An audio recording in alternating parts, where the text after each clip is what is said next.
اللهم صل على سيدنا محمد وعلى آله وصحبه وسلم. Inshallah, today we should be continuing the shukr, the talk about shukr and being grateful. And as we said, this is the non-complaint month. شهر شوال هو شهر الشكر وشهر عدم الشكوى, the non-complaint month. And as you remember, we said many ayat, and we'll continue inshallah to dive more in Quran to understand better of what shukr is for us.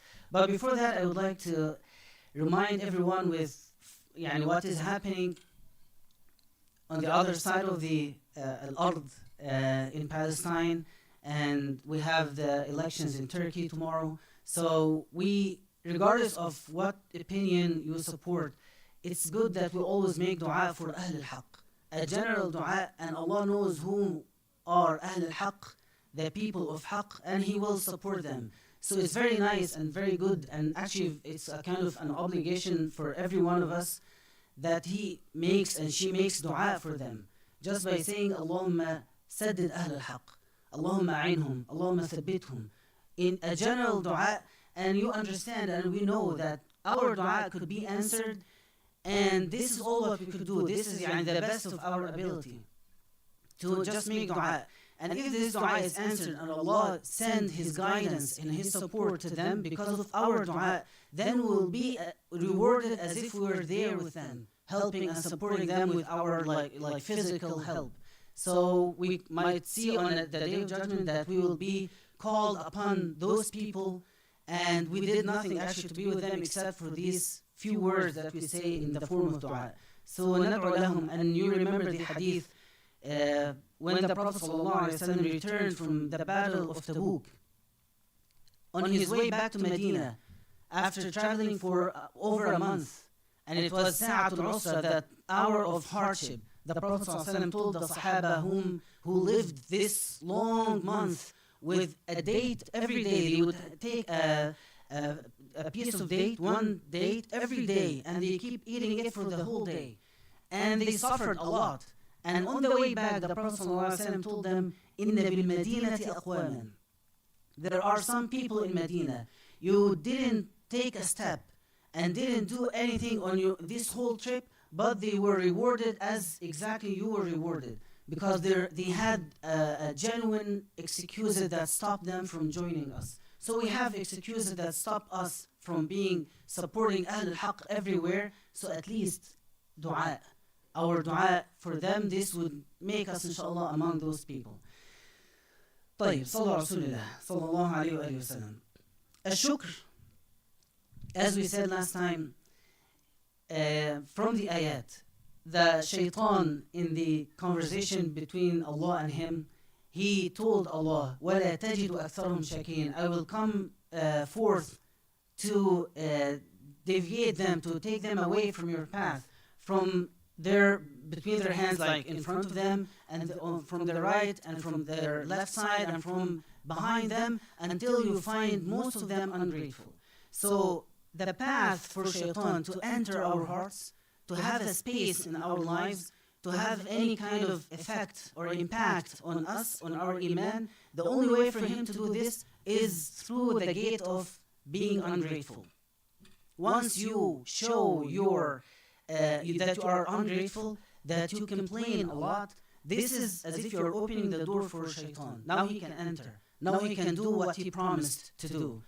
And Allah, on the other side, Allah said in Surah Al-An'am, when He talked about the people whom He chose for among all of us to be the Sahaba, He said, وَأَلَيْسَ اللَّهُ بِأَعْلَمَ بِالشَّاكِرِينَ. And doesn't Allah know best, or doesn't Allah not best recognize the grateful among you? So Allah chooses those whom will be guided by Him through the gate of being grateful.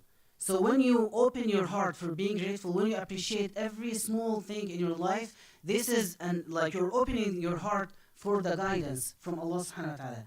And when you open the complaints in your life, and when you start complaining about everything in your life, you're opening the gate of shaitan. So it is two paths. The path of shukr is the divine path. The path of complaining is the shaitanic path. So we have to see it as such. الشيطان الكفر قرين عدم الشكر. Complaining a lot is the path of kufr. And Allah chose the same word for both of them. Disbelief is called in Quran kufr, and complaining is called in Quran kufr. So Allah chose the same word for these two things because actually both of them will lead to each other at the end of the way. So let's talk more from Quran about this. Sallallahu alayhi wa sallam. If you remember, after the shaitan, right away after he said, وَلَا تَجِدُ أَكْثَرَهُمْ شَاكِرِينَ, and you may find most of them ungrateful. Right after that, actually before that, Allah said to shaitan, أخرج منها فما يكون لك أن تتكبر فيها فاخرج إنك من الصاغرين. Get out of Jannah because you showed arrogance, and no one with a tiny way of arrogance should be residing in Jannah. So he kicked him out. Then after that, he said to him, like, get out of here. Right after that, Shaitan said his promise, وَلَا تَجِدُ أَكْثَرَهُمْ شَاكِرِينَ. Then again, Allah told him, قَالَ اخْرُجْ مِنْهَا مَذْءُومًا مَدْحُورًا. So he was kicked out twice from Jannah. First time because of his arrogance. Second time because of that he showed that he will lead people to be ungrateful. Then from this way, you can see that when the reason of Shaitan to be arrogant, the reason of him to show that I am better than him, that he did not actually appreciate what Allah has given to him. So the path or the way of even that led Shaitan to be what he became after being one of the best among all of the angels, he became what we know of him as Iblis. This transition happened only when he started to be ungrateful. It led Shaitan himself to become a kafir.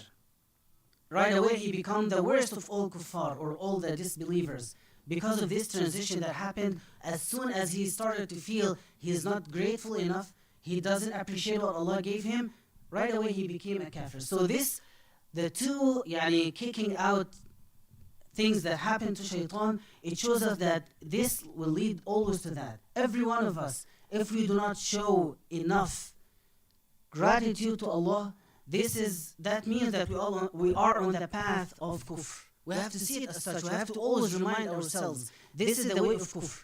We have to always appreciate every small thing, even if I don't like it. I have to just see it as something that Allah gave to me, and I have to accept it as such. Another ayah that Allah mentioned about shukr, when he talked about Sulaiman alayhi salam, he said, you know the story when Sulaiman was having this unbelievable meeting with jinn and ins and tayr and dawab and every type of creature were sitting on the meeting table with Sulaiman alayhi salam. They were all sitting like ins, people next, or humans next to jinn, next to animals and birds flying around, and all of them talk to Sulaiman in their own language, and he replies to them in their own language, and he would manage this whole meeting by himself. Then he spoke to them and he said, you know the story, that he wanted any one of them with their power to bring the throne of the queen of that city.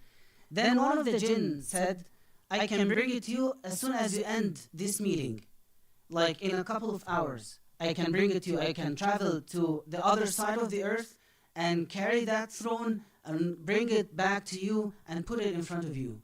Then Allah said, قال الذي عنده علم من الكتاب. والعلماء يقولون الذي عنده علم من الكتاب من الإنس.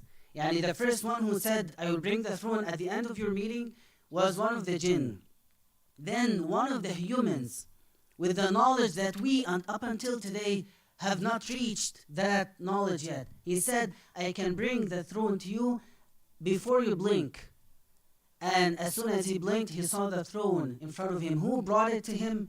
One of the humans. The knowledge that they reached at that time was, and of course you can imagine, like they were sitting with jinn, so there were kind of very advanced technology at that time. So as soon as Sulaiman saw the throne in front of him, قال هذا من فضل ربي ليبلوني. This is by the grace of my Lord to test me. أشكر أم أكفر, whether I am grateful or ungrateful. Then you have to think. Imagine like you got something يعني you appreciate so much, you have been thinking of for so long, and you got it very fast. You have been working very hard, and all of a sudden, like, it happened in front of you. So the first thing to come to you that, Alhamdulillah, this is a good blessing from Allah. That's it, right? But Sulaiman said something with this. He said, لِيَبْلُوَنِي. This is a test. So his understanding of tests is not just by passing through hardship. He saw that this huge grace and blessing and bounty is a test. It's a test because once I have what I want, right away, what do we do when we get what we want? First thing we do, what is it? Can you tell me? Something I have been making dua for a long time. And then I got it. Eventually, I got it. What is the first thing that I would do? Stop making dua. بالضبط, exactly. I would stop making dua. And I would start to feel like I'm done. I got what I want. You should make more dua. More dua because you got what you want. Like Sayyidina Umar ibn Abdul Aziz, he said, إِنَّ لِي نَفْسًا طَوَاقًا. I have this, I don't know what tawaqa in English, like this nafs, this soul inside of me that desires things like so much. طاقت إلى الإمارة, I desire to be Amir, like a hakim or a ruler for a city, and I got it. وطاقت إلى إمارة المؤمنين, and then I desire to be أمير المؤمنين, then I became أمير المؤمنين. والآن هي تتوق إلى الجنة وأرجو أن أنالها, and now I desire only Jannah. So what happened with Umar? Whenever he gets something, he does not stop making dua. So he looks up to something else. He looks forward that I want to get something better, until he found that nothing is better than Jannah. So when you get something that you have been making dua for so long, once you get it, you have to feel this desire that I don't want something that will end as soon as my life itself ends. I want something that does not end, which is Jannah. So the first thing that we do when we get something is we stop making dua. That is what Sulaiman saw. When I see something that he saw this, the throne came to me, himself as Sulaiman, the king of all of these people. He didn't know that one of his ra'aya, one of his people had this type of knowledge that could make things transfer from a country or a continent to another in no time, in less than 1 second. He didn't know that some of them had this technology. So he saw this as a big test. The test here is not just by saying ashkur, like saying alhamdulillah. No. Alhamdulillah is called hamd. But shukrullah is actions. Is to show it in your life. Is to show the evidence that you really appreciate what Allah has given to you. So he said this is a blessing from Allah to test me, whether I'm grateful or ungrateful. So when you see the lesson from this ayah, whenever you get something that you wanted so bad and you have been making dua for, as soon as you get it, you have to go and make another dua for something that doesn't end, which is Jannah. So this is what Sulaiman saw here. And when we think of Sulaiman alayhi salam, I would always ask this question: why did Allah make him want to have mulk لا ينبغي لأحد من بعدي? One of the dua that Sulaiman asked for, I want a kingdom, a mulk, a property, I want to be a king on a land that no one can be as king as me ever again. No one can own what I own ever again. I want to be the richest person ever in the history from before him and until the day of judgment. He wanted this. Then you ask yourself, why a prophet would ask that? Why would a prophet desire this? And why Allah mentioned his story many times in the Quran? Like, what is the point here? There is a big lesson from mentioning the story of Sulaiman. That is telling you, some of the prophets were very poor, and some of them were very rich. Some of them were ruled by other rulers and hukam, and some of them were kings, and they controlled like a big land like Sulaiman alayhi salam. And none of them were distracted by their position or status or situation to worship Allah subhanahu wa ta'ala. So all of them fulfilled their mission or their task or their role in life to worship Allah subhanahu wa ta'ala and to convey his message. So this is one of the mention of shukr in Quran. Sallallahu alayhi wa sallam. Another mention of shukr in Quran, his father Dawood alayhi salam. وَعَلَّمْنَاهُ, Allah is talking about Dawood here, and this is also one of the beautiful mentions of shukr in Quran. وَعَلَّمْنَاهُ أي داود صنعة لبوس لكم لباس لكم من الحديد لتحصنكم من بأسكم فهل أنتم شاكرون. Okay, listen to what Allah said here. He said, and we taught him the art of making body armor to protect you in battles. Will you then be grateful? Okay, there are more than one thing in this ayah. First thing that Allah said, we taught him. So let me ask you, when you go to school, starting from first grade, finishing high school, then you go to college, then you do your masters if you're doing masters, then you start working. What do you think of your job? This is something that you have been working for like 17 years of your life. You have been studying for 17 years to be able to do this particular job and to become a professional in your career, right? Allah said here, we taught him. Of course, he learned from someone. Of course, he had some knowledge. He had some experience. He made many mistakes and he learned from his mistakes. But at the end of this learning process, we have to continue seeing that Allah has taught us whatever we are doing. Everything we're doing is coming from Him. The mind that understands things and the ability to do the work and the focus that we get to perform our work, all of these things only come from Allah subhanahu wa ta'ala. So Allah said here that we taught him. That's why some of the shuyukh say, أن الله هو المعلم الأول لكل صنعة.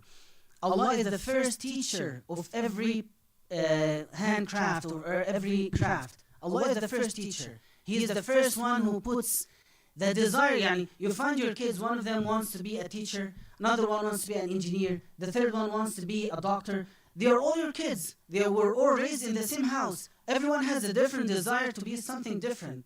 Who put these desires in their hearts? Allah. Who puts the inclination for them to become whatever they want to be? Allah. So we have to see it as Allah mentioned it in this ayah, and this is one of the reasons of why Allah said at the end of the ayah, فَهَلْ أَنْتُمْ شَاكِرُونَ وَعَلَّمْنَاهُ فَهَلْ أَنْتُمْ شَاكِرُونَ. We taught him, will you be then grateful?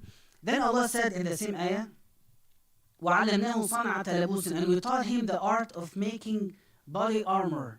So when you think of this, you went to the store and you chose whatever t-shirt or pants or whatever you want to wear, and then you picked it, you paid money, and you wore it, and you felt you look so handsome and like, I look good in this, and you felt fine and you went home, right? This is the process of buying or purchasing any clothes. Allah said that even this process, buying something to wear, is a blessing, a grace, something that is given by Allah subhanahu wa ta'ala to test us. فَهَلْ أَنْتُمْ, and this is a form of a question. Will you then be grateful? You got what you want. You are wearing it. You think you look fine. You look handsome now. You are happy with yourself. Okay.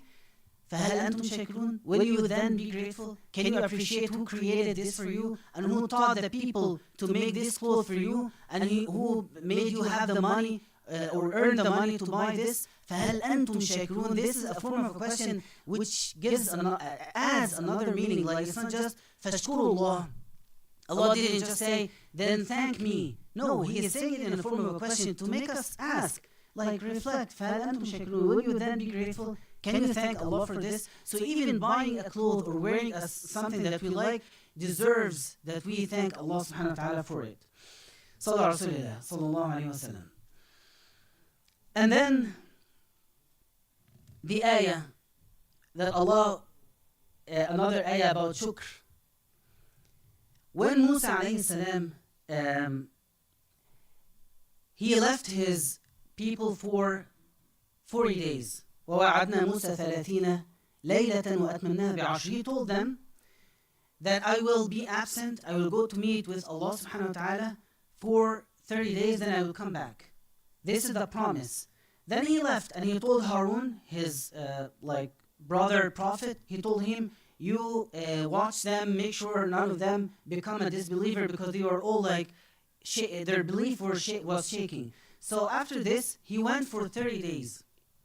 At the end of the 30 days, Allah told him to stay for 10 more days. Then he promised them that he will be back after 30 days only, but he actually stayed for 10 more. In these 10 more days, they Samurai built al-Ijl, and then he started to tell them, this is Allah and this is God, you have to worship this, and Musa is not coming back ever again, and he promised only for 30 days, and blah blah blah, and he said all of these things. And in these 10 days, it happened that Musa talked to Allah subhanahu wa ta'ala and told him, Rabbi, arini anzur ilayk. So he said, Ya Allah, make me see you, or have me see you. Then Musa said, my Lord, let me see to look upon you. Allah said, you will not see me. You are not able to see me. Your body, your physical status is not ready yet to see the light, the glory of Allah subhanahu wa ta'ala. Then he told him, you will not see me, but look at the mountain. If it still resides in its place, you will then see me. انظر إلى الجبل فإن استقر مكانه فسوف تراني فلما تجلى ربه للجبل جعله دكا. And when your Lord manifested himself to the mountain, and actually it's not himself, تجلى doesn't mean that he showed himself in any way or manifested himself in any way. تجلى just يعني العلماء قالوا فيها كلام كثير. تجلى هنا يعني أظهر شيئا من نوره، أظهر شيئا منه سبحانه وتعالى. When he showed or manifested something just very light from him, his divine يعني light. الجبل, the mountain didn't have any power to stand still or to stay still. فلما تجلى ربه للجبل, he turned the mountain into small pieces. And then Musa fell down unconscious. Then when he recovered, when he woke up again, he said, Ya Allah, tubtu ilayk, I have indeed repented to you, and I am the first of the believers. At that moment, Musa thought that he is the first of all the believers. He didn't think that anyone else, after seeing this, was a believer. This is the time, this is the moment of being a believer, by seeing this action of a mountain turning into pieces, just the second Allah tajalla lihada al-jabal. And then after this, so this is what yani the scene right now. His qawm, his people, started to believe or worship al-Ijl. Okay? And Musa at the Jabal, at the mountain, wanted to see Allah subhanahu wa ta'ala. He and ulama here say he didn't want to see Allah because he had any doubt. It's just that he longed to see the beauty of Allah. He just wanted, he desired it so deeply that I just want to see you. You have been talking to me for so long, and now I just want to see you. Then this happened to Musa. Right after that, Allah said, Ya Musa, إني صفيتك على الناس برسالاتي وبكلامي فخذ ما آتيتك وكن من الشاكرين. Then the word shakirin in this big, like amazing scene has to have a strong meaning. His people is turning into kufr. And Musa is in this status of like something that no one has experienced before, and no one will experience ever again until the last day of earth.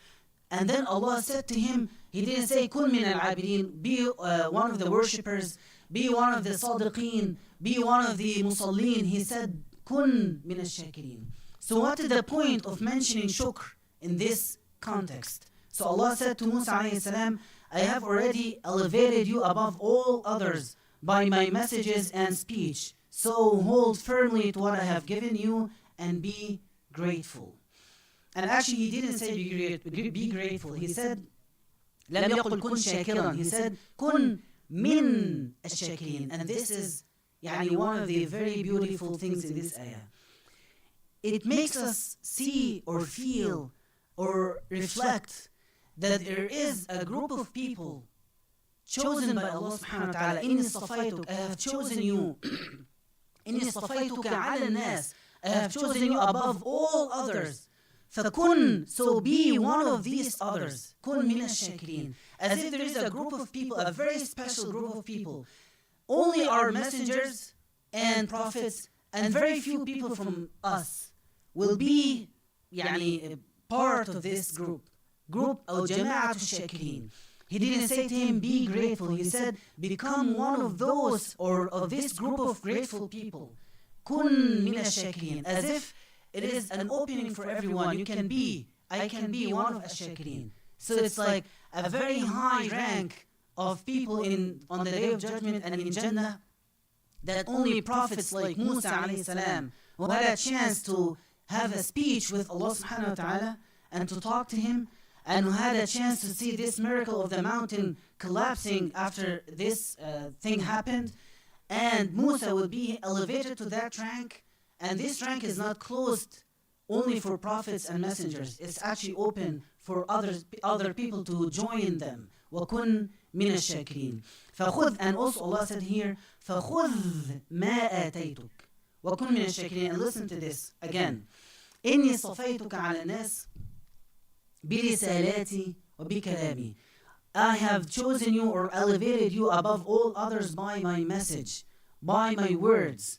So everyone who had a chance to be من أهل القرآن, to be from the people of Quran, he is chosen by Allah. إني اصطفيتك على الناس برسالاتي وبكلامي فخذ ما آتيتك. I have given you Quran. I have elevated you above all others. I have chosen you above everyone else and given you Quran. So خذ ما آتيتك. Hold firmly to what I have given to you. Hold firmly to Quran. Review it day and night. Recite it day and night. Apply, implement what you read in Quran day and night. خُذْ مَا آتَيْتُكَ, and become one of the grateful people, and this way you will join this jama'ah of ash-shakirin that will have a very special place on the day of judgment. Okay, sallallahu alaihi wasallam. One last ayah, not actually last ayah, maybe there is two more ayahs that have the mention of ash-shakirin. Allah said for our Prophet sallallahu alaihi wasallam, Sayyidina Muhammad, he said to him, بَلِ اللَّهَ فَاعْبُدْ وَكُمْ مِنَ الشَّاكِرِينَ. Rather, worship Allah alone and be one of the grateful. Then again, so what is the context of this ayah? The ayah before this mentioned that the disbelievers, they were telling the Prophet sallallahu alaihi wasallam to join them, and they gave him many offers. You want us to be Muslims? You want us to follow your new religion? Okay, what about you worship our aliha, our gods, one day, and we worship your God the other day. So this way, you win, we win, win-win situation, and we'll be fine, and we will call ourselves Muslims, and we'll be the leader of all of us. What do you think of this? Win-win situation. Then after this offer, Allah said, قُلْ أَغَيْرَ اللَّهِ. Say to them, أَغَيْرَ اللَّهِ تَأْمُرُونِي أَعْبُدْ. أيها الجاهلون, you ignorance are asking me to worship other than Allah. بل الله فاعبد. But rather worship Allah alone and be one of the grateful people. Again, they are talking about something has nothing to do with gratitude. This has nothing to do with shukr at all. They are talking about worshipping, and they are trying to have a middle solution for everyone to live in peace. And Allah is telling him, worship Allah alone and be one of the grateful. Now I can ask you this. What is the connection between gratitude in this ayah and the context of the two ayahs that I mentioned? Can you tell me? Just reflect and tell me your thinking.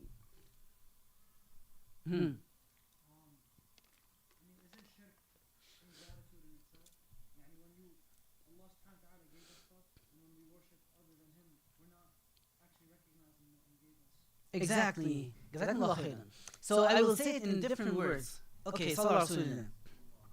Here, al-kuffar, al-mushrikun, their offer for the Prophet sallallahu, worship our gods one day, we will worship your God the other day. So the connection here, we don't have other gods. We all worship Allah, alhamdulillah, only Allah alone, subhanahu wa ta'ala, alhamdulillah.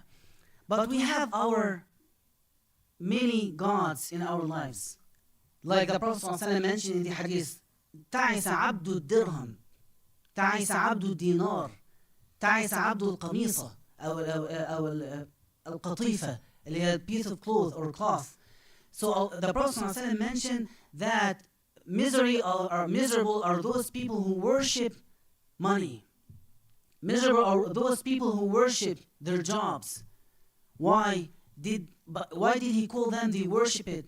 However, they go and pray with the Prophet ﷺ, because when it comes that Allah said something and their desire want something else, or their needs or their life or their job desires something else, they prefer what they want over what Allah wants from them.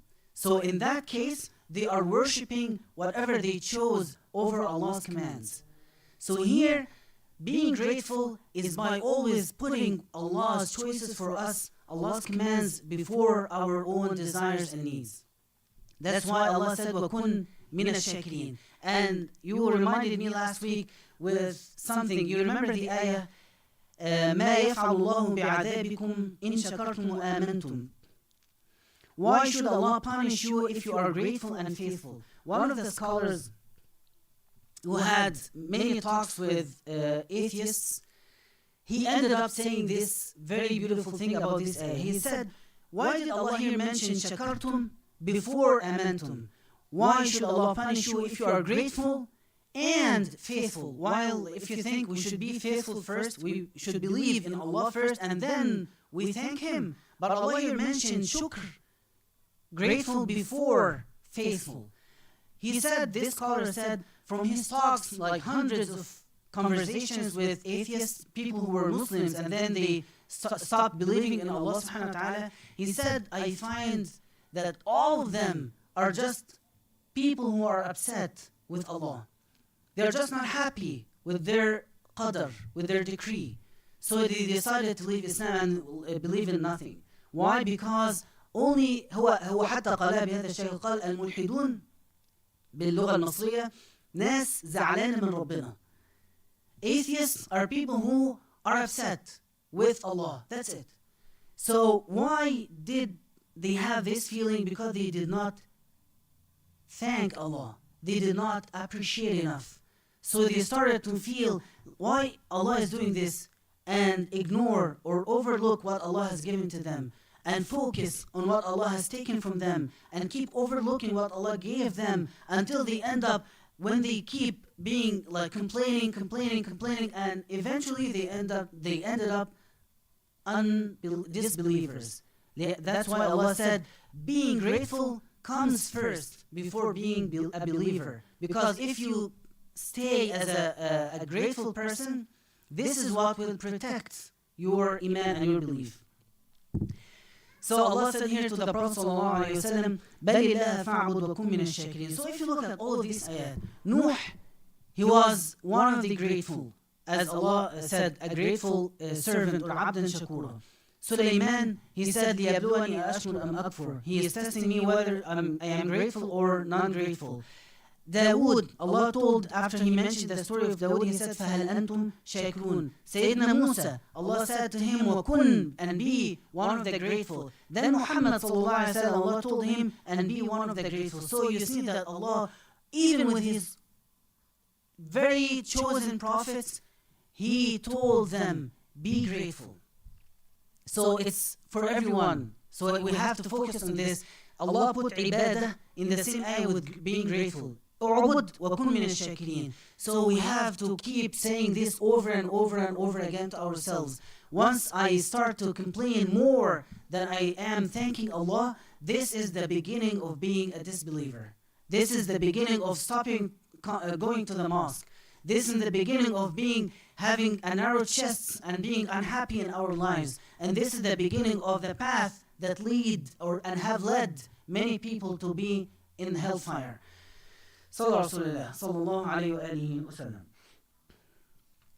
And now let's talk about the final topic, or the final subtitle of this halaqah, or this topic of shukr.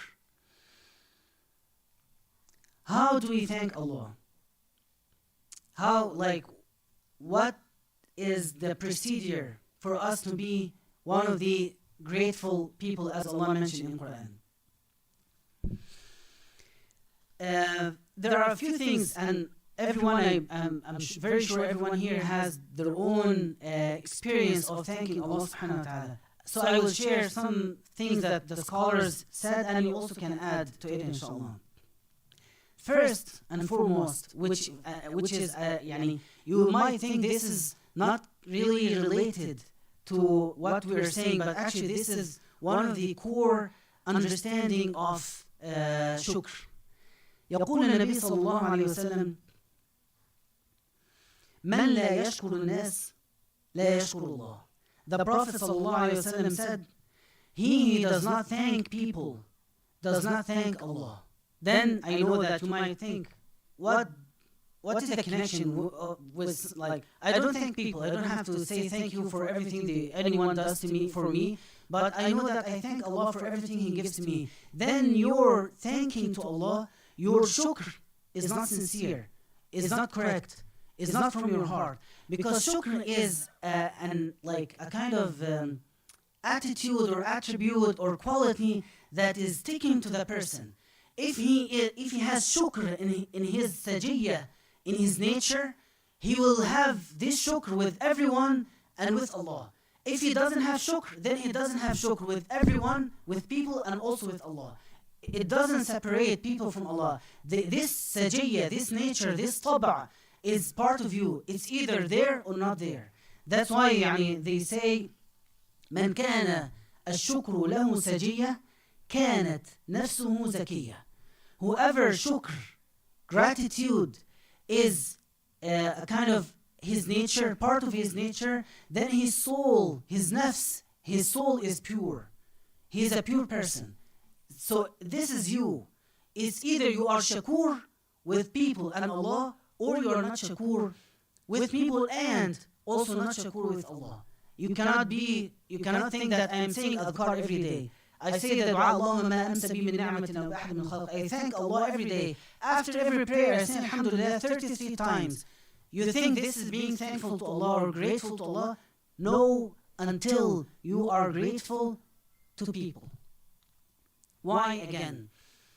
Because when you thank people, you're not actually thanking them. You're thanking Allah's grace that He gave to them to help you. So you're thanking Allah through thanking them. You're seeing Allah before you're seeing them. So when you thank them, you are thanking Allah who guided them to help you, and you are thanking Allah for sending them to help you. So you are showing your gratitude to them and to Allah also through them. فَمَنْ لَا يَشْكُرُ النَّاسِ لَمْ يَشْكُرُ النَّاسِ. فالعلماء يقولون لا يقبل الله شكر عبد لا يشكر الناس. So some scholars even went farther than that, and they said Allah will not accept your gratitude for Him until you show your gratitude for people. So this is number one. شكر الناس ومن كان الشكر له سجية كانت نفسه زكية. Okay, and one of the scholars also say, if someone finds the word thank you too heavy on his tongue when people do things for him, that means his iman is very weak. Even if he prays the 5 prayers on time, but he finds it too heavy to say thank you to his wife or his kids or anyone who helped him or anyone who just gave him a bottle of water or anything, and he finds it, okay, shukran, like it's too heavy just to say it, then your iman is so weak. If someone, his iman is like alive in his heart, he would find the word thank you like comes before the person even finishes his help or his support or whatever he was doing. It will be very easy and smooth and frequent with him. Why? Because he feels grateful for everything in his life. Everything. So whenever someone does something, and you might have seen people like this, the word thank you, shukran, jazakallah khairan, comes very easily from their mouth. And other people, it's very hard, like thank you. It takes time, and you have to think, and you have to weigh, does he really deserve jazakallah khairan, or only thank you, or only thanks? Just the shortest version of thanking. So we have this way of weighing things. This is some of us.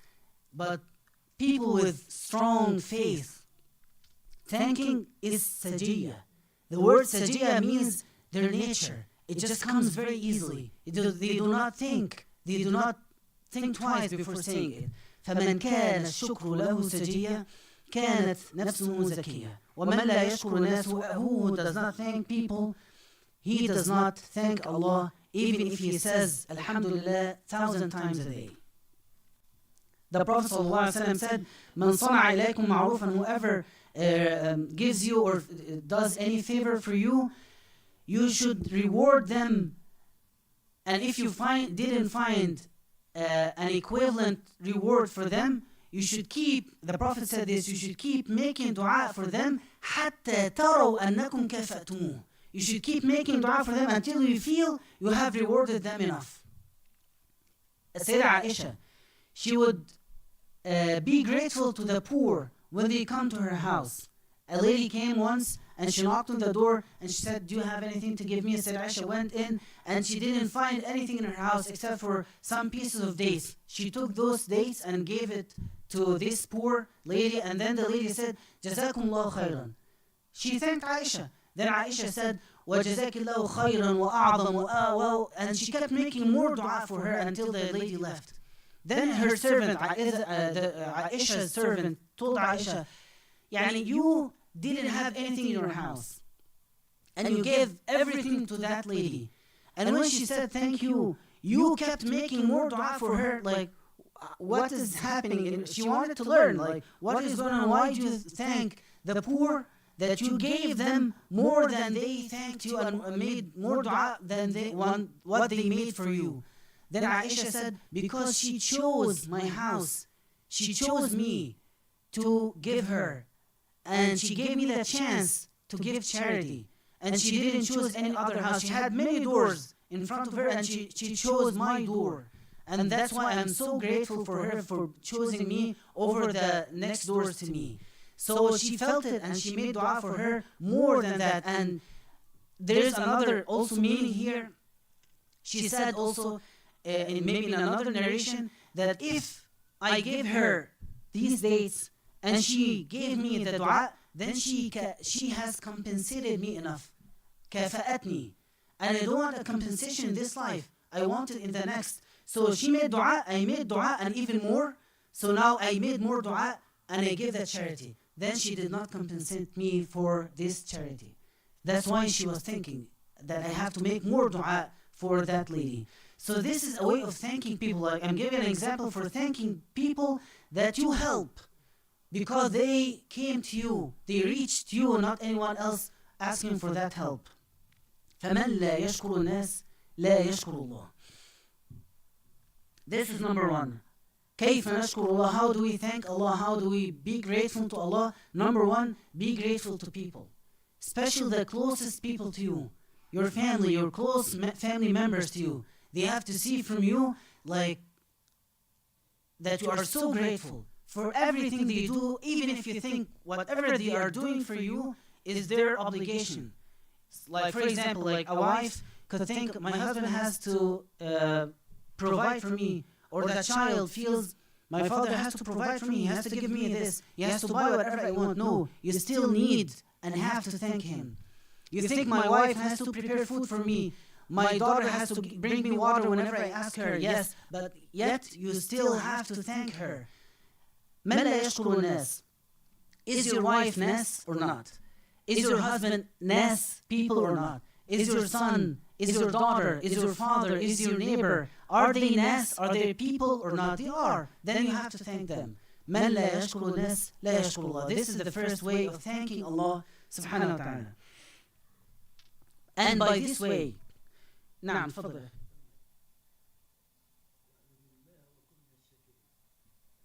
نعم.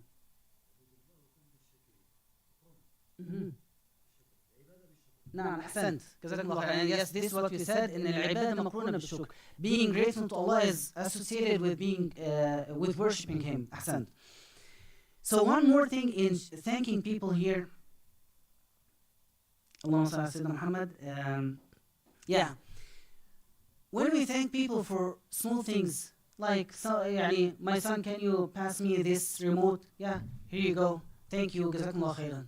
And you make dua for him. This way, it actually gives or brings two things to your heart and your house. Number one, it brings mercy. Thanking, as you said, it is type of ibadah. It is a form of worship, thanking people. So when you perform any ibadah, this is a way of bringing mercy. فَقْرَأُوا الْقُرْآنَ لَعَلَّكُمْ تُرْحَمُونَ. So any type of ibadah, even thanking people, is bringing mercy to the house, to the relationship between you and people around you. This is number one. Number two, when you start to appreciate small things like someone giving you water or passing you something or helping you or giving you salt to add to your food, and you keep thanking for very small things like this that you are very used to in your daily life, then this will train you to appreciate bigger things. When Allah protects you from an accident, when Allah gives you something that you have been wanting for so long, when Allah guides you to fast Ramadan. So when you thank people for small things, you will thank the creator of these people for bigger things. So it's a way of training ourselves to thank. That's one of the understandings of this hadith. Man la yashkur nas, who is not trained to thank people, he cannot truly thank Allah subhanahu wa ta'ala. لا يشكر الله. Then the second thing of كيف نشكر الله, how do we show gratitude for Allah subhanahu wa ta'ala.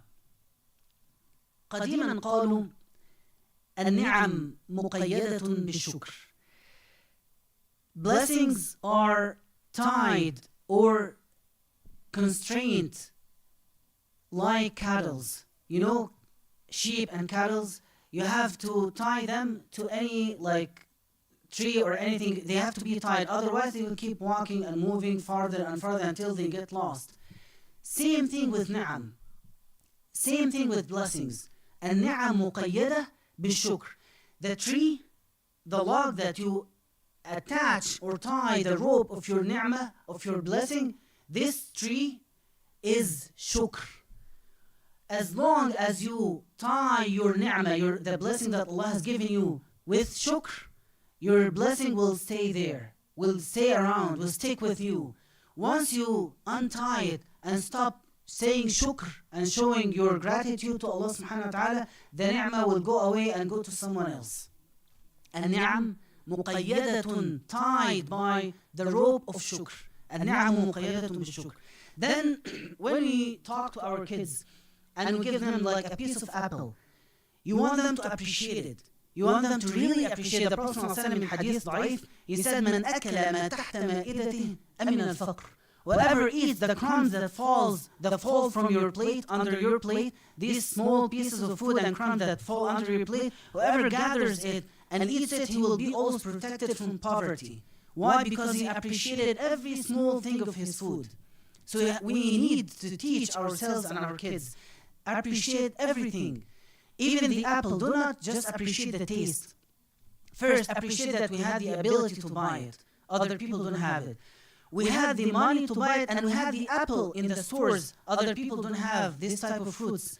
Then the taste, the color, the feeling, the goodness in this apple that gives strength to our bodies, and the bad things or harm things that this apple will take out of our bodies. So, and the way we eat it and digest it. So you keep from one blessing. That's why Allah said, وَإِن تَعُدُّوا نِعْمَةً.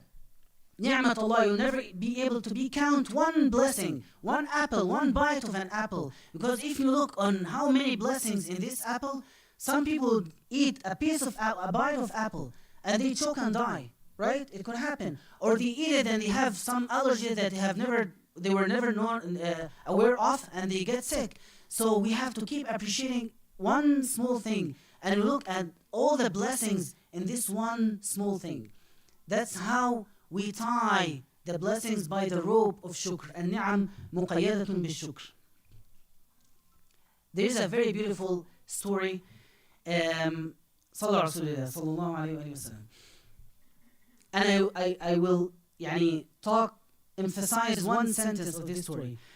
Sayyidina Ibrahim ibn Adham, every time he would go for Hajj, he would, this is his way, he would gather people who want to go with Hajj for Hajj with me. They come and he would say to them, whatever I ask you to do, if you want to come with me, you have to promise that you will listen to whatever I will ask you to do. Then they will all give him the promise. They all want to be with Ibrahim ibn Adham, one of the great tabi'een.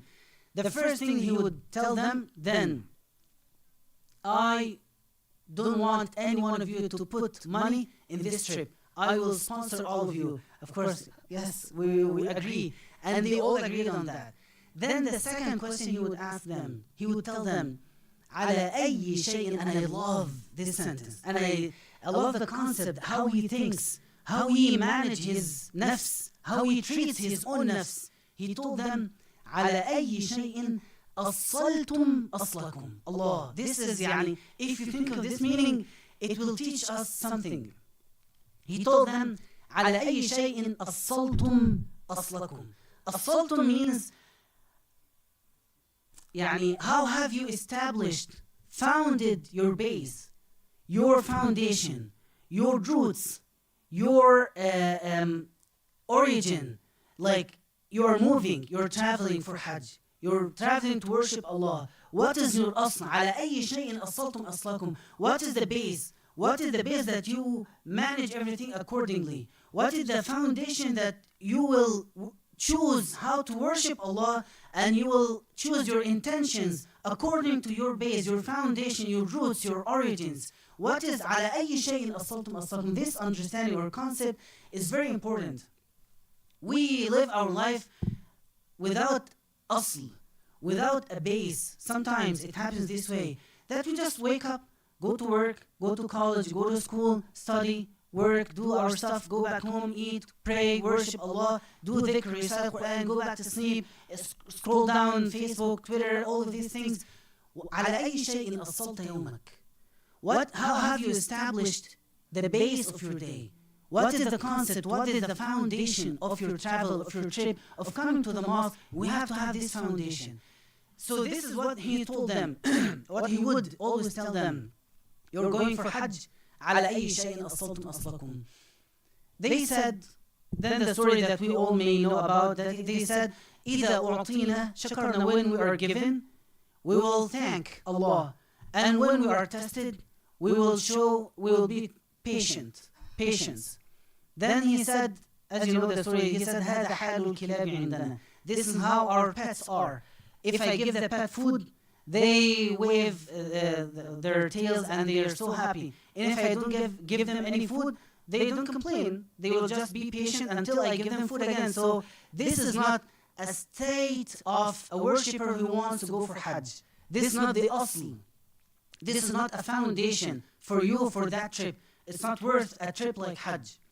He said, my foundation is, or my asl is, when I am given, إِنَّا إِذَا أُعْطِينَا آثَرْنَا. When I'm given something, when Allah gives me something, I share with others. إِذَا أُعْطِينَا آثَرْنَا. And when we are tested, we are grateful. When Allah tests us, we show our gratitude and we thank Allah for that test is what is good for me at that specific moment. So I appreciate that Allah is choosing for me to be tested at that time. So this understanding, على أي شيء أصلت مشاعرك. What is the base of your feelings? Why do you feel happy?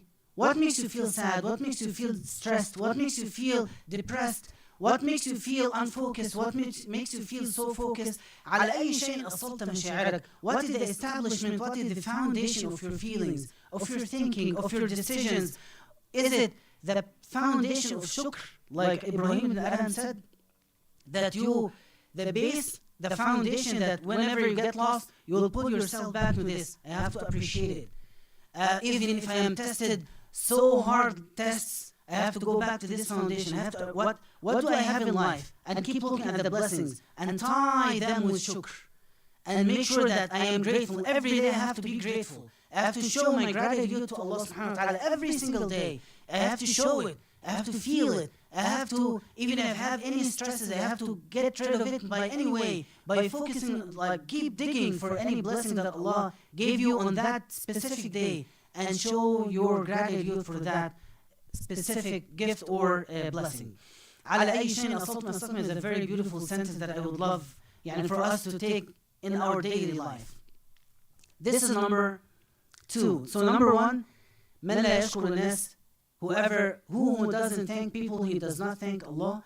Number 2, this is an answer for the question, how do we thank Allah? Number 2, that we appreciate the blessings, even the small ones.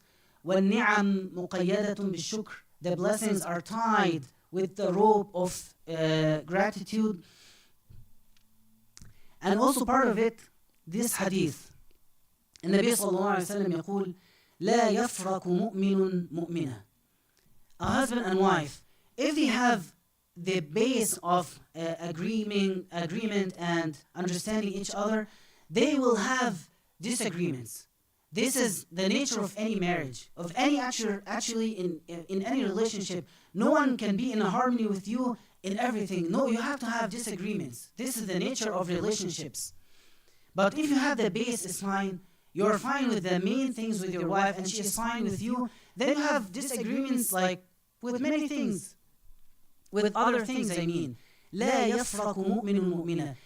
لا يفرق means he does not, a believer must not hate or pay so much attention to what he doesn't like in his wife. And the wife does the same. If she is a believer, she will overlook إن كره منها خلق رضي منها آخر.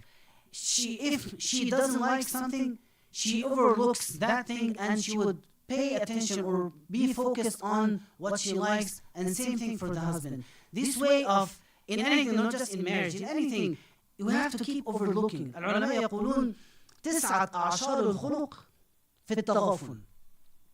9 out of 10 parts of good manners in ignoring and overlooking. في التغافل.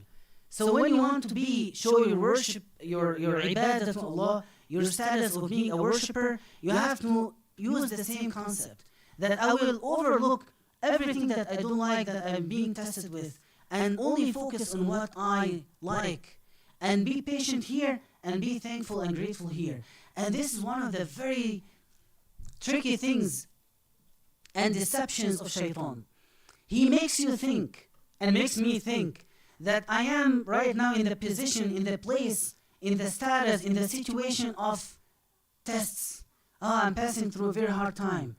I'm if I am patient, then I am at the highest rank of a believer. And this is not true. Because if you weigh things, how much is the weight of your test if it is compared with the weight of every blessing you're getting, your eyes, your hearing, your body, your health, your money, your wealth, your family, your kids, your wife, everything else. How much of this weight if compared with the weights of these other blessings that you have in life? So shaitan tricks us and deceives us, and actually we do this also to ourselves, that we think I am now in the status of the position of patience. My ibadah at this time is only to be patient. No, yes, be patient and also be grateful. And if you think of this, you will find out that every day makes you, or you'll find yourself in a position of being grateful as well as a position of being patient. So we are not tested like, if you think of someone who is really in that situation, think of the Prophet ﷺ. His wife Khadija passed away. Right after that, passed away after being sick for years, and after being in Sha'b Abi Talib, في حصار,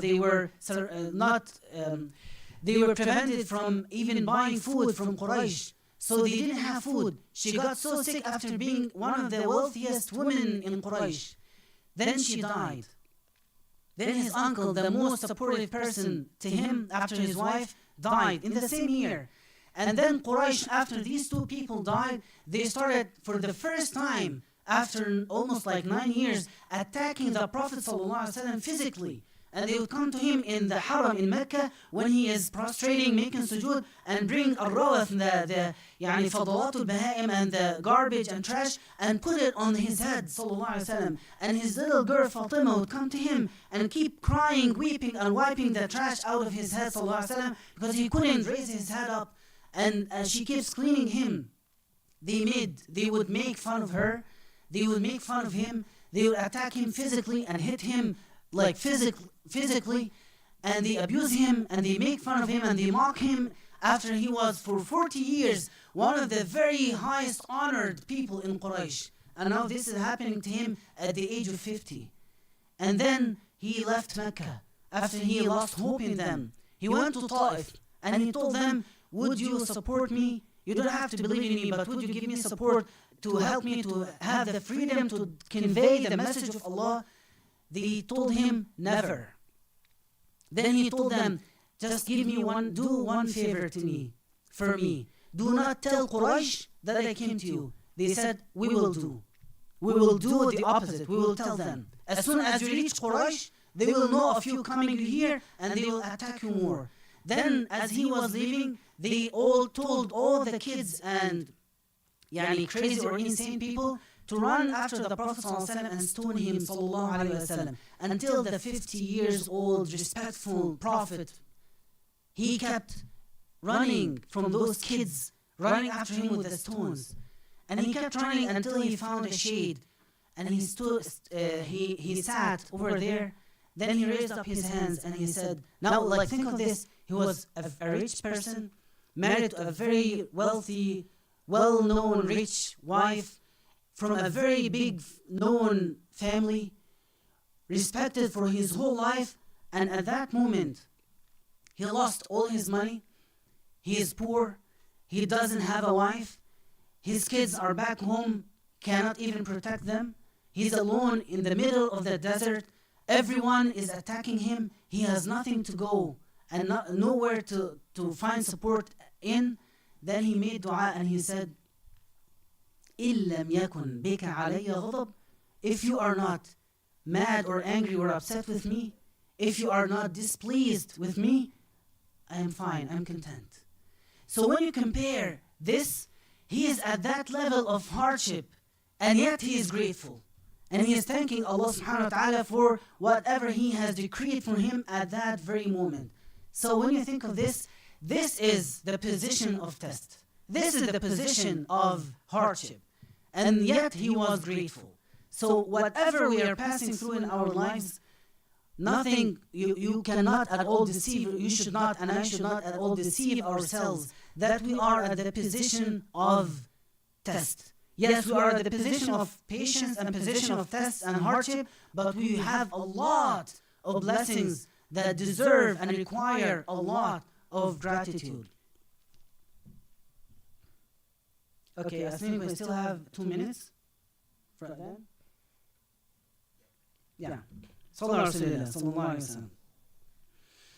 So, the first way of thanking Allah is by thanking people. Second way is by thanking appreciating the blessings with every detail, the color, the taste, the feeling, the goodness, and the protection that we have from these blessings.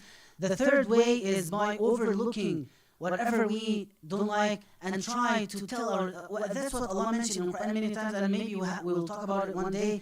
لكي لا تأسوا على ما فاتكم. You know, al-hasra, regret, is one of the punishment of the Day of Judgment. Actually, it is one of the names of Yawm al-Qiyamah, Yawm al-Hasra, the Day of Regret. So this regret, al-Hasra, is a way of punishment, is a way of torment, is أحد طرق العذاب. So Allah chose or created Hasra to be a way of punishment in the Day of Judgment. So why do we feel regret for anything in life? And this is a way of punishment in the Day of Judgment, like we are punishing ourselves. And Allah in many ayat He would say, لِكَيْ لَا تَأْسَوْا عَلَى مَا فَاتَكُمْ. Do not regret whatever you have missed. Do not look back.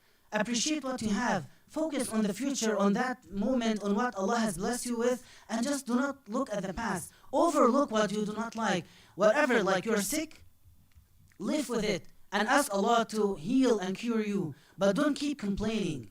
You are having problem with any relationship in your life, a wife, a spouse, a child. It is happening. It is part of your life. Appreciate what you have and ask Allah to help you with what you do not have. But you have to always do not deceive yourself that you are in the position of hardship and you have to just, I have to be patient. It is very stressful. Life is hard. Life is tough, which it is tough. But we have to also be grateful, because if we keep looking at this, eventually we will find out that we are not grateful at all. We are not thanking Allah deeply, sincerely from our hearts. So we have to all the time appreciate what we have and overlook what we do not like. Inshallah, we might have like 5 minutes after then, and then we end the halqa. Can you call it that?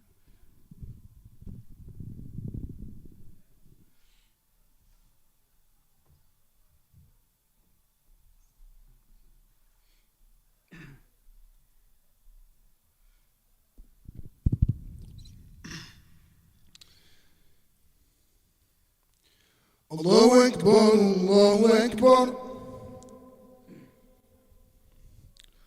الله أكبر الله أكبر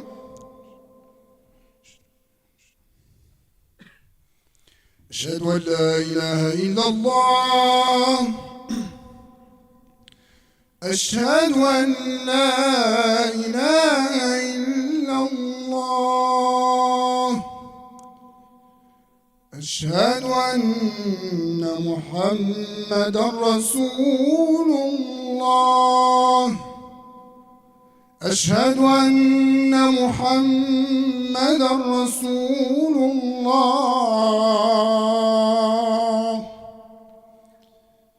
حي على الصلاة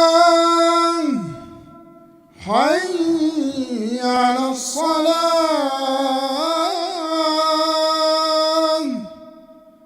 حي على الفلاح حي على الفلاح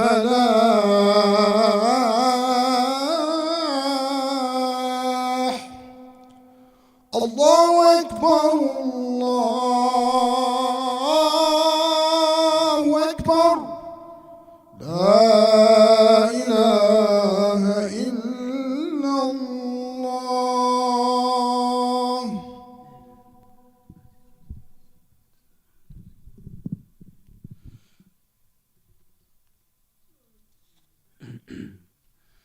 Alhamdulillah, wassalatu wassalamu ala rasulillah.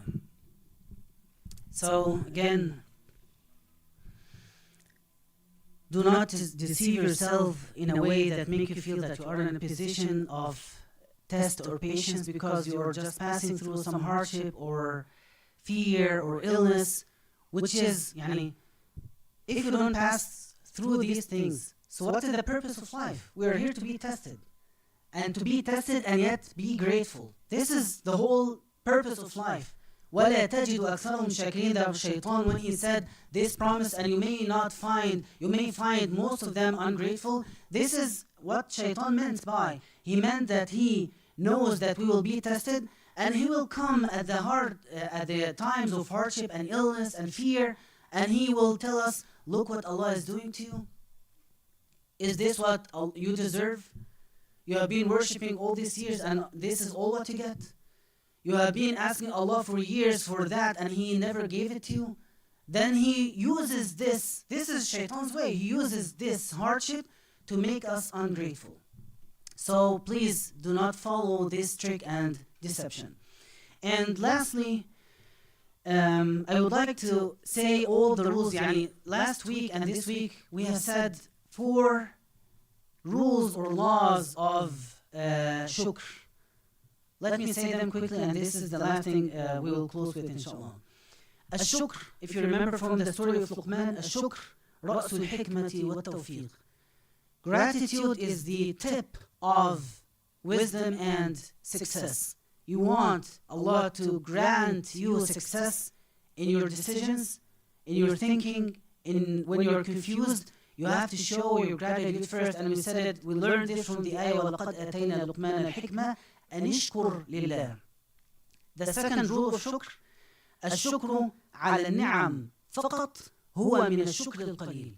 When you are grateful, only when you are blessed with things, and you are not grateful for what you are being blessed with every day, you're seeing, you're hearing, and all these things, this is one of the, Allah mentioned in the Quran, الشكر القليل.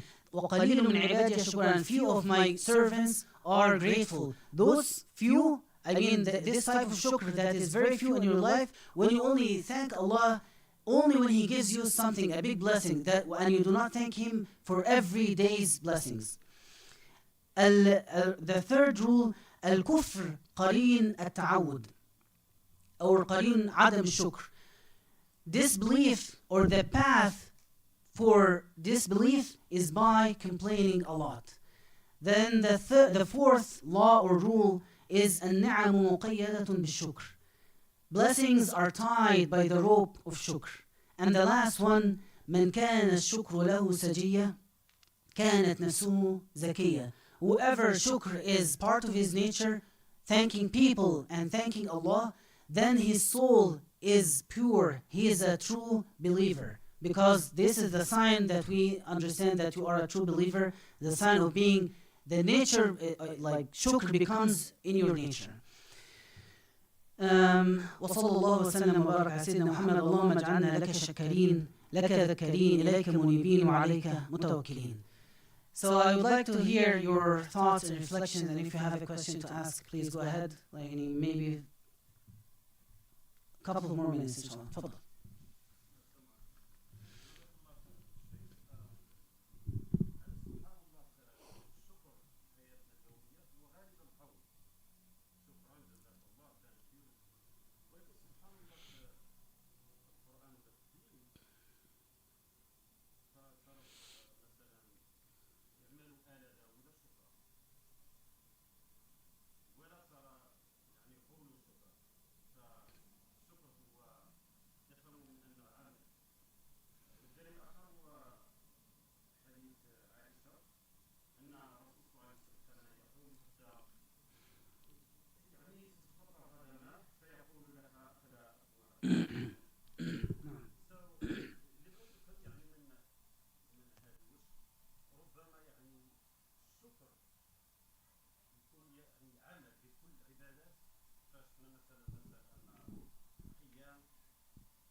نعم.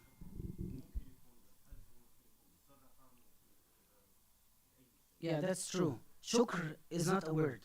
Alhamd is the word of shukr. Alhamdulillah is a word. So the difference between hamd and shukr, hamd is only speech, a word that you say. Shukr is actions that you show and you do, right? This is even what ulama say, the difference between hamd and shukr. So it's very true, yeah. So everything we're talking about is not just by saying Alhamdulillah. Saying Alhamdulillah, even everyone would say it. But shukr is something totally different. Okay, تفضل. Regarding shukr, we know everybody here has a hope, you know, when we die in front of Allah, every other thing we do here in this life, you know, is written either good or bad. No. But is shukr is part of it, or just here in this life will help us only here in this life? No, shukr, it does both. Every worship, every ibadah, the blessing of that ibadah or the reward of this ibadah is in this life and in the next. And as I said, الشكر الشاكرين لهم جماعة يوم القيامة. They have their own group, special group on the day of judgment.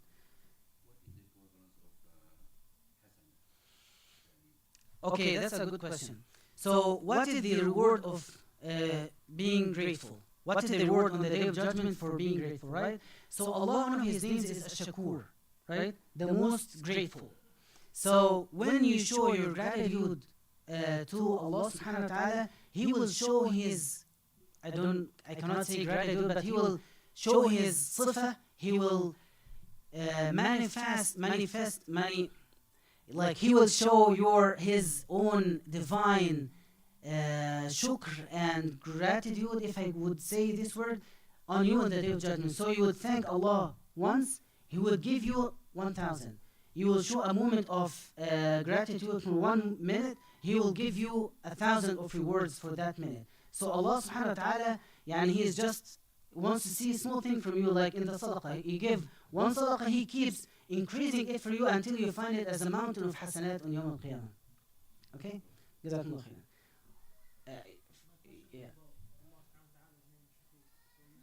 Yeah, okay, yeah. أحسنت. تفضل.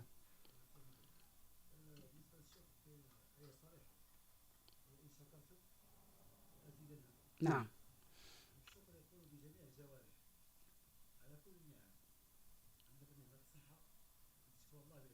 نعم.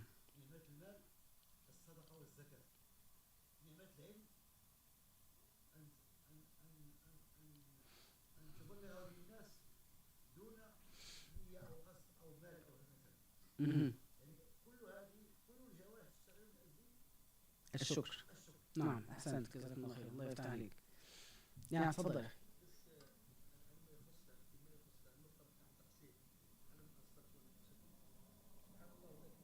أنا مش سامع. كيف أصلتم أصلكم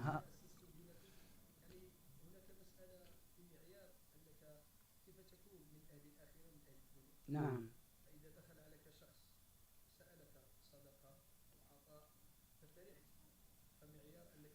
نعم صحيح. انقبضت. أيوة. Yeah, جزاكم الله خير. So one of the ways, as you said, how to establish our base is by this. When we feel happy to help, this is a sign of that we are from the people of Akhirah, people who their goal is Akhirah. And when we feel stressed to help or dislike it in a way, that means that we are from the people of dunya, and we are all both. Yani we are between this and that the whole time, but we have to aim for that one. جزاكم الله خيرا. Any more questions or anything you want to add? نعم تفضل.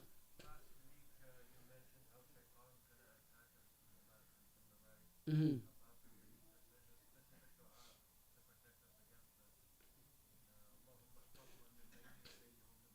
نعم صحيح. Yeah, أحسنت جزاكم الله خيرا. So and the best way, this is of course a way of protecting ourselves from the deception of shaitan, but also being grateful. This is the strongest weapon we have to just, he wants us to be ungrateful and we will be grateful. This is the fight. Yeah. جزاكم الله خيرا. يعني we, I hope we take these lessons and convey it to our kids, especially this phrase النعم مقيدة بالشكر. Make your kids memorize it and say it to them, reiterate it to them every here and then. النعم مقيدة بالشكر. Blessings are tied by the rope of shukr. They have to understand, because their nature is to want what they don't have, and they get bored of what they have. So we have to train them how to appreciate whatever Allah gives to them. وصلى الله وسلم وبارك على سيدنا محمد والحمد لله رب العالمين. أنا آسف أتفضل. الشكر عمل. الحمد هو القول والشكر فعل. جزاكم الله خير. الله يبارك فيك.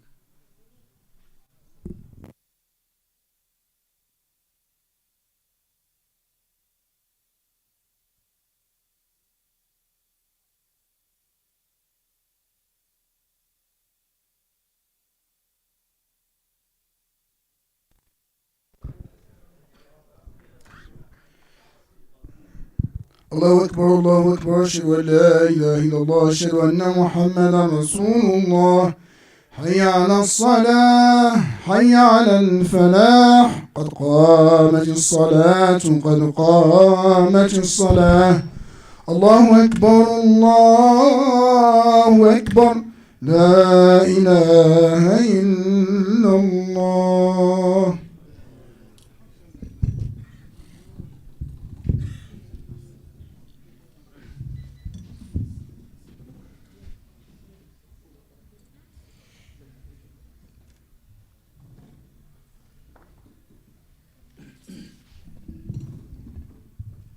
استقيموا رحمكم الله.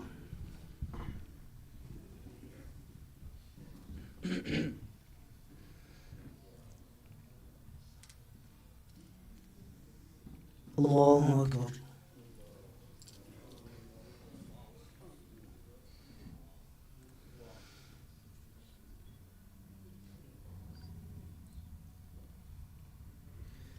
الحمد لله رب العالمين الرحمن الرحيم مالك يوم الدين إياك نعبد وإياك نستعين اهدنا الصراط المستقيم صراط الذين أنعمت عليهم غير المغضوب عليهم ولا الضالين.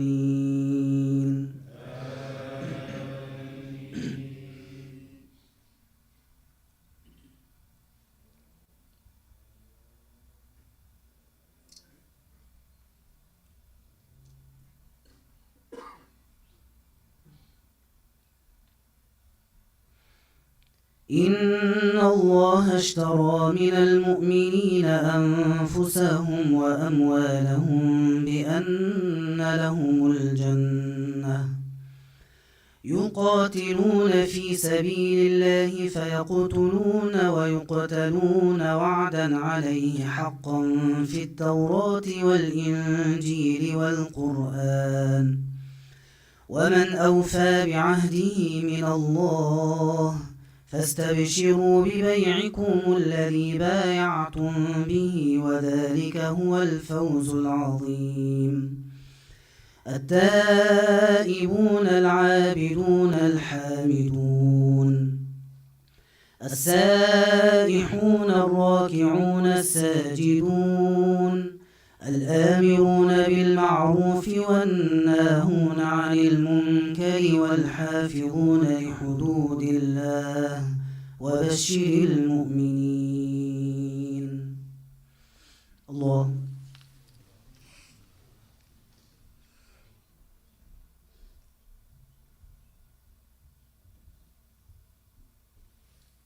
سمع الله لمن حمده. الله أكبر.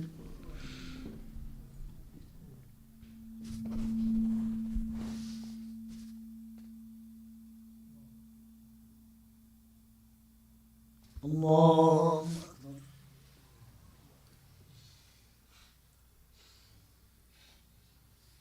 الله أكبر.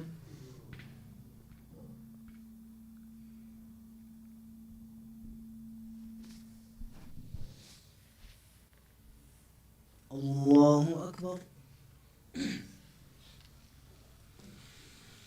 الحمد لله رب العالمين الرحمن الرحيم مالك يوم الدين إياك نعبد وإياك نستعين اهدنا الصراط المستقيم صراط الذين أنعمت عليهم غير المغضوب عليهم ولا الضالين.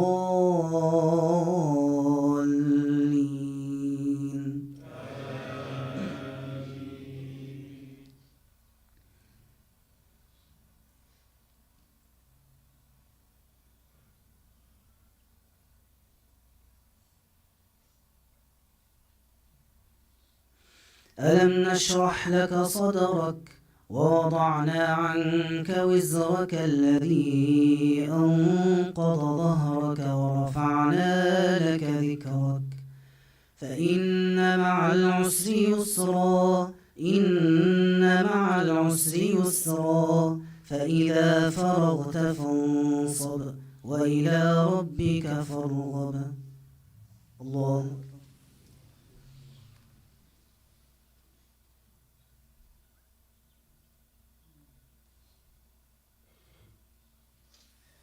سمع الله لمن حمده.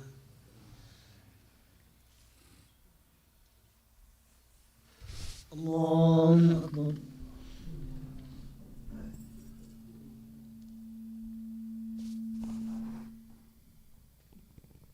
الله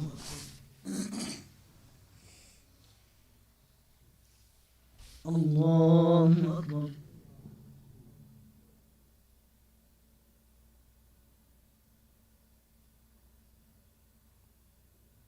الله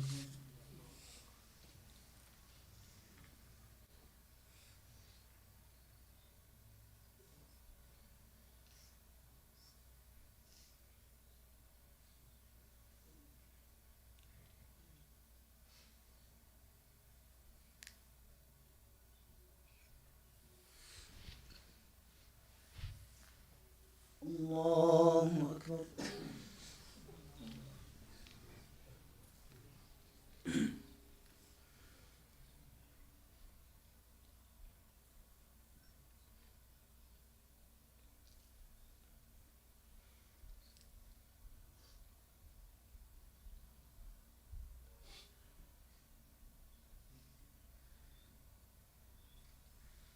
الله أكبر.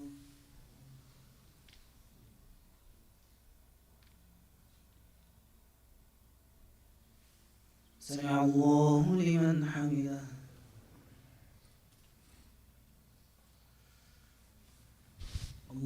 الله أكبر.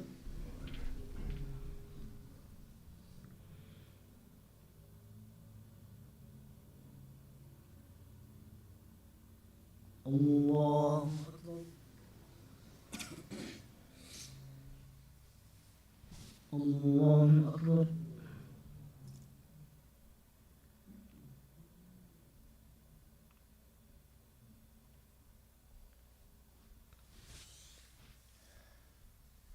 الله أكبر.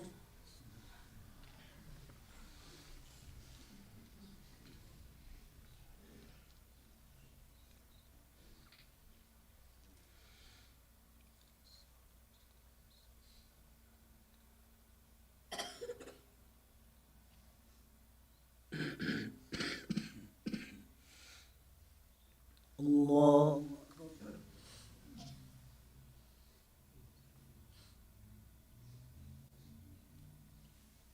سمع الله لمن حمده. الله أكبر.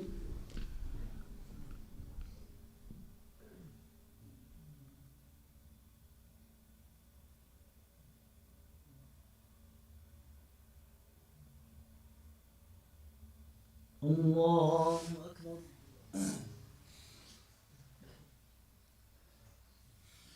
الله أكبر.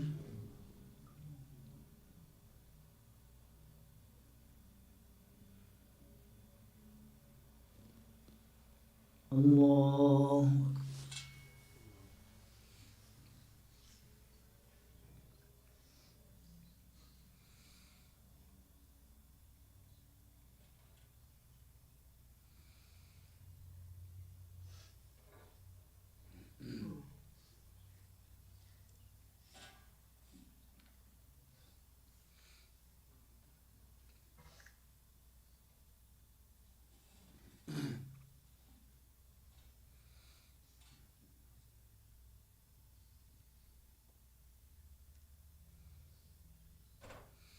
السلام عليكم ورحمة الله. السلام